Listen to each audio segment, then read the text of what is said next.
m'appelle Jérôme Zander, je suis dessinateur. J'ai fait l'école de Beaux-Arts de Paris. Je suis sorti de l'école en 2001. Donc depuis ce temps-là, je dessine. Je suis représenté par la galerie Nathalie Obadia. Je travaille avec la galerie Goen en Suisse. Donc pour définir ma pratique artistique, donc j'ai dit que j'étais dessinateur, donc je ne fais que dessiner, principalement en noir et blanc, au carbone, donc avec du graphite et du fusain, dans tous les états possibles. Et après, je dessine sur tous les supports, de toutes les manières possibles. Pour moi, dessiner, c'est poser des problèmes de limite. Ouais, c'est que ça. Et ce qui m'intéresse en particulier, c'est comment est-ce que je pourrais dire ça, réfléchir à la représentation du monde avec, à travers le portrait au moyen du dessin. Elles sont multiples, hein, j'ai envie de dire la vie d'une façon générale. Après, alors j'ai fait tout un travail qui consiste à inventer 3 personnages qui sont pour moi des espaces d'expérimentation de dessin, mais qui sont tirés des Enfants du Paradis de Carnet. Donc ça, c'est une source qui est assez centrale dans mon travail. Et sinon, il y a des tas de, comment est-ce que je pourrais dire ça, de fascination en histoire de l'art, et qui vont de Gottlieb à Van der Weyden, en passant par Ingres, Picasso, Tolix, etc. Donc dans certaines œuvres, j'utilise cette source-là, de la pop culture. Alors en fait, c'est en particulier pour un des personnages. Donc j'ai dit que j'avais mis en place des personnages qui venaient du film de Carnet, Les Enfants du Paradis. Donc c'est 3 personnages fictifs, Garance, Baptiste et Pierre-François, qui sont pour moi donc des espaces d'expérimentation de dessin. Et en fait, pour ce qui est de Pierre-François en particulier, c'est quelqu'un justement qui me sert à travailler le rapport qu'entretient le dessin avec l'image, et en particulier toute l'imagerie qui vient de la pop culture. Après, moi, je l'étends à tous les médias. Je vais jusque dans les archives historiques et puis la grande histoire de l'art.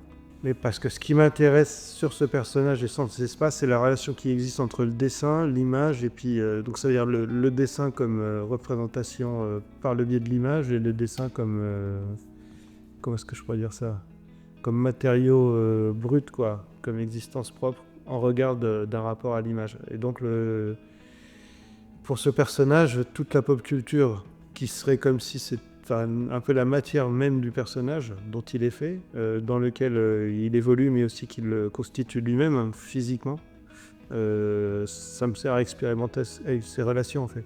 C'est aussi une façon de raconter une histoire parallèle, un petit récit à côté de la grande histoire, quoi.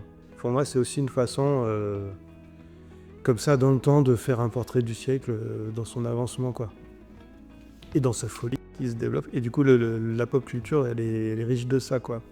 Parce qu'elle est souvent le symptôme de tous ces débordements, ces espèces d'embardés, tous ces mouvements qui sont des espèces de collusion entre la grande et la petite histoire. Et c'est ça qui m'intéresse, que ce soit au cinéma, en bande dessinée, mais même la littérature de gare, tout ça. C'est souvent des espaces symptomatiques de ces mouvements-là. Et à mon lien avec le Frac Picardie, donc j'ai été collectionné une première fois, c'était en 2017. On a acheté 2 grands dessins au Frac. Et après, plus tard, en fait, j'ai rencontré Pascal Neveu dans une exposition à moi, il y a 3 ans, je crois, à la galerie Nathalie Obadia. Et puis là, on a beaucoup discuté de dessin, tout le travail et la façon dont il conçoit ce médium, et puis comment est-ce qu'il projette de travailler à toutes les échelles avec, et puis au Frac, quoi. Et du coup, là, on a commencé une discussion à ce moment-là, et puis on en arrive à maintenant. Je dirais que c'est plus par la rencontre de Pascal, en fait, Neveu, où ça s'est vraiment noué de façon déterminante, quoi. Et du regard que lui, il est sur mon travail, mais dont il a témoigné sur le dessin, ce qu'il appelle les écritures dessinées, et puis toute la façon dont on peut exploiter et puis creuser, enrichir ces champs-là, quoi. Alors en 2026, je prépare une exposition à la galerie donc chez Nathalie Ovadia. C'est pour le mois de mai. Donc, je vais faire une installation et tout un ensemble de nouveaux dessins. Donc je travaille principalement là-dessus. Ouais, c'est ce qui m'occupe le plus. Après, il y a toute la préparation qui continue de ce qu'on projette donc pour l'ouverture du FRAC en 28. Donc là, j'ai fini la première partie de la conception qu'on a vu un peu avec Pascal. Et puis moi, je vais commencer à réaliser ça à la fin de cette année, là, vraiment les pièces. Mais je suis encore en train de travailler sur des détails. Voilà.